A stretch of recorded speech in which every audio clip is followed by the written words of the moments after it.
Hi everyone. So in this video, what you're going to see is like what are the basic queries we need for ETL or data warehousing testing. I'll prepare 10 queries for this one. Let's go over each query one by one. So the first query we consider here for the ETL processing of ETL for data warehousing testing, whether we have the source and the target of both the databases. For that, we might need read these queries for testing. First query we need is like the count query, which is just to compare the count between the source table and target table.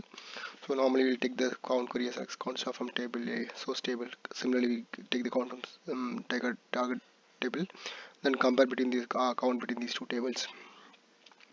The next query magically we need to know is duplicate check. So just you want to check whether we have any duplicate records in the source table, and similarly whether we have any duplicate records in the target table. So with help of this query, for example, in this case, we can, for example, the source table has column 1, column 2, and column 3, and we can take count of these columns and put a group by on these three columns and having counts are greater than 1. So this will gives me duplicate records based on these three columns. So if you have more than one, if you have more than three columns, you can include all the columns included in this select class and put a group by also on those columns.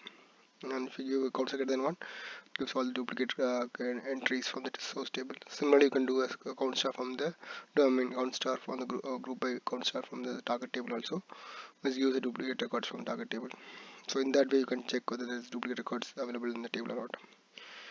The third thing is normally the source of target query. So here I have used minus operator to compare the source and target. Here I have used a column 1, column 2, column 3 from source table. Similarly, I have used column 1, column 2, column 3 from target table. Number of columns should match between both the source query and target query. And this query will gives me if there is any additional record in the source which is not there in the target.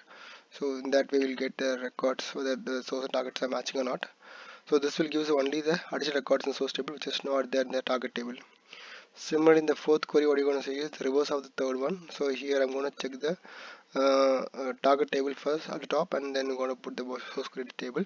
For example, select column 1, column 2, column 3 from target table minus column 1, column 2, column 3 from source table. So in this query will tell the additional rows from table target table.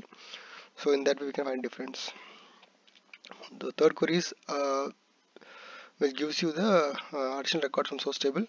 The fourth query is gives additional record from the target table which are not available, which are not there in the source table. So this is a major query we have to use for the data comparison between two tables. So yeah, so some databases we can use minus operator. In some case we might use except operator. Depends on which database you're using. You have to change this logic, changes as per the database syntax. The next query is to find unique values in the columns. For example, you have a list. For example, in the particular column, you should have only a few values can be populated. If you want to check that one, you can check this either using this query, first query or second query. Put distinct of the columns, column 1, column 2, column 3. So this gives you the unique record in those combinations from the source table. Similarly, if you want to take the unique columns, unique values from these columns, you can put a group by also.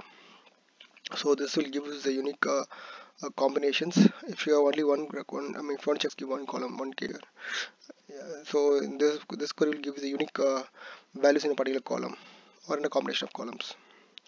So this is a page of unique values. The next one is if you find the unique records in a table without a duplicate. For example, if you have table as duplicate and you just want to fetch all the records from the table without any duplicates, then you can use this query. For example, here I've used row number. The row number is basically what it does is it's gonna partition the record based on this territory name. So if you see my query here, select name, territory, row number over partitions. So based on territory, and it's going to arrange the name by descending order. And for for the same territory, it will going to put the row number 1, 2, 3. If the territory got changed, then we're again going to start the row number from the beginning. So in that case, whenever there is a change for the same territory, the number going to increment 1 by 1. For the subsequent of the new tree, again it's going to reset to 1. So in that case, every record will have some kind of, you will have a record with 1. So at the finally what you can do is at the top you can put a select query and you can filter using the row number equal to 1. So in that case you will get all the records, unique records from the table.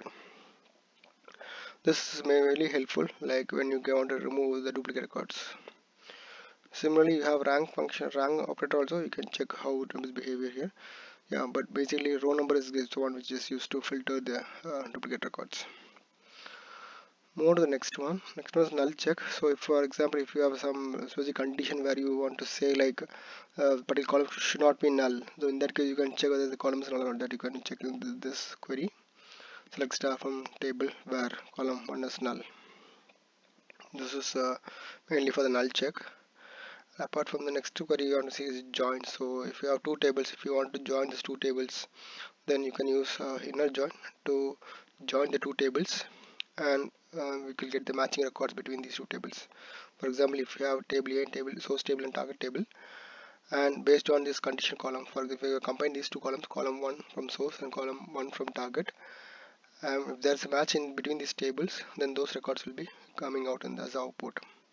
The other non-matching records will not come in the output. Only the matching records will be there in the comes as the output. Next one is the left and right auto join. So it is like similar to inner join plus the matching record, non-matching records. So when you put left auto join, so it's going to bring the matching record from the source table and the target table plus the non-matching record from the source tables. For example, in this case, I have used I'm joining it column 1 from source to column 1 is target.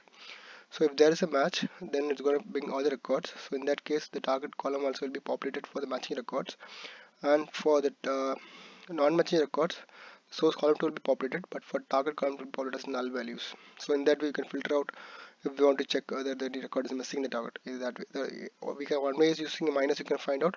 Otherwise, you can use this left auto join also to find it, similar results. Similarly, the vice versa for right operator join. So it's going to bring the common record, matching records from both the tables, and the records, non-matching records from the right table. This is the next one is the union all and union. So this is just to combine two tables into one table. So you can put union all. It's going to combine this table into a single table, and if there's a duplicate record, it's going to be it will have the duplicate record. If there's a duplicate record, duplicate record remains there. It will not filter out any records. But when you put a union between these queries, for example, it's like column 1, column 2 from source table. Similarly, column 1, column 2 from target table or union. So in that case, if there's a duplicate record, the duplicate record will filter out. So one thing we understand here is the number of columns from both the top query and bottom query should be the same. Column 1, column 2, and column 1, column 2. Here, the number of column name can be different, but thing is the number of columns should be the same. These are pretty much the queries we need, basic queries we need for ETL for database hosting. And apart from that, it's based on requirement we can extend the queries. But these are the basic queries we need for ETL or database hosting testing. That's it for now. Thanks for watching.